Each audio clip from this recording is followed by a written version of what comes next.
everybody. So today I'm going to talk about key concept in computers.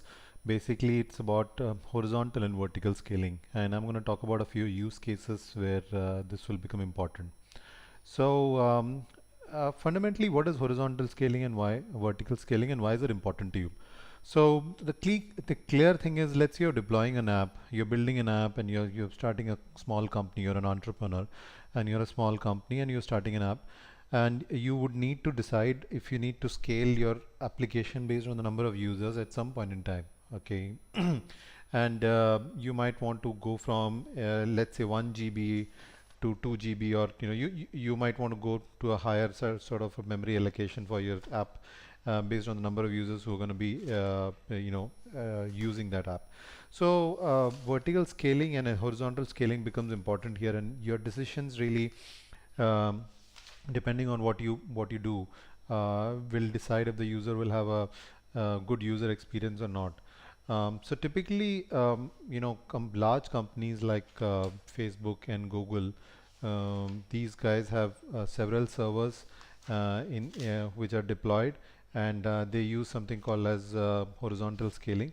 And the reason they use horizontal scaling is because they have the resources to deploy a large number of servers in their organization. So it's not an issue for them. So for example, if you look at a Google shop, you would see something like this, where there are large number of servers here, one which is stacked over the other. So all of these servers are connected, and the network traffic is basically divided between one server versus another server.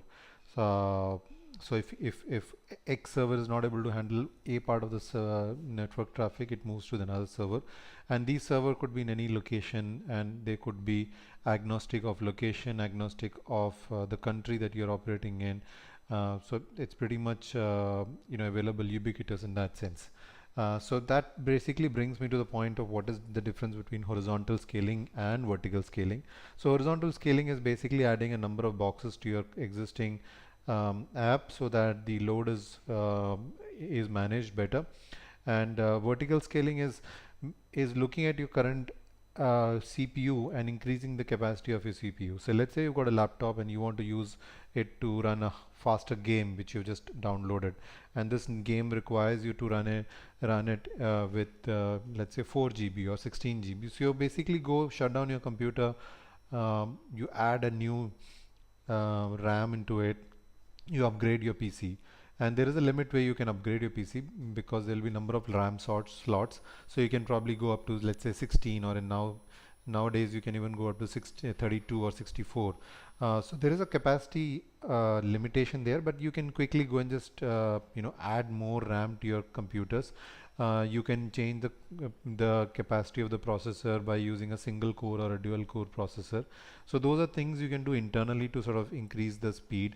And for most of the apps, as an entrepreneur, this should be good enough, because app is not going to be, at least for the first few months, not going to be like heavily dependent on a lot of resources. So if you use a number of servers, remember the server cost will go up. The server deployment will be, there'll be a cost, there'll be a partitioning cost. So there'll be a lot of cost involved with having multiple servers.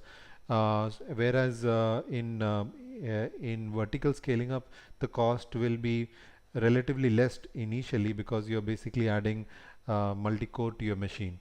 So think about it as a car analogy. So you want to travel from point A to point B, and you've got 10 friends. Okay, so right now your car has a capacity of 4 people, so you can add up those 4 people, and then you can probably hire another car, or you can hire a bus, depending on the number of people who are there. So you might not, let's say you are having probably 5 people, okay, in your house, and you want to travel. You can pretty much cramp those 5 people in one car, okay, instead of going and buying a bus for that, or hiring a bus for that cause, because a car will be able to take you there faster, the cost will be faster, instead of hiring a bus for the same cost. So that's why the decisions of an entrepreneur to scale up either vertically or horizontally will depend quite on the load that is there. There is no real dynamic data to sort of decide on which path is the right path. Ideally, you should try your vertical scaling, complete the vertical scaling, and then move into horizontal scaling instead of jumping into horizontal scaling. A lot of people these days just decide to do horizontal scaling because that's the coolest thing and that's like the in thing for startups. But beware, that's not necessary for you as a startup. For you, the most important thing is cost. So you would want to retain that same level of cost as much as possible and not break the bank and go to the next level. And today, because of the cloud environment, there are a lot of services available. Like for example, this is just one of those services where you can simply go and you use uh, a, a dynamic environment. So just have a look at this particular video and then you will see it.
So I'll hold on to this particular video and just tell you that look at this. So this is a dynamically updated server space where you can set a minimum limit and a maximum limit, pretty much like your mobile phone data. So you can decide how much is the minimum usage that you'll have for a month and what will be the maximum resource.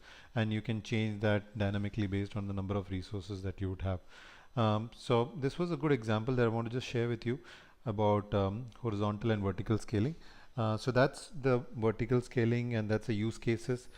Just sort of also touching upon the databases. Vertical scaling would use typically any of your traditional databases like MySQL or even Amazon RDS. Or horizontal scaling would use databases like Cassandra and MongoDB. So those are the kind of databases which will really work well with horizontal scaling. And this is where people talk about MongoDB being scalable. So it's really not an easy decision. It's kind of an apples to orange decision, decision between cost versus what you want to really achieve. I would say if you're an entrepreneur, go small, focus on vertical scaling. Have a small server, try to improve the quality of your service. Everybody won't become Facebook day one. So just focus on your core service. Try to keep your service in control of yours and cost, especially because you need to survive that 2 year or 3 year period as an entrepreneur, and then if you do well you'll get to the next level. So that's pretty much from me signing off. This is Sandeep Krishnan. Thanks very much for watching this video. Have a great day and have a great week. Bye.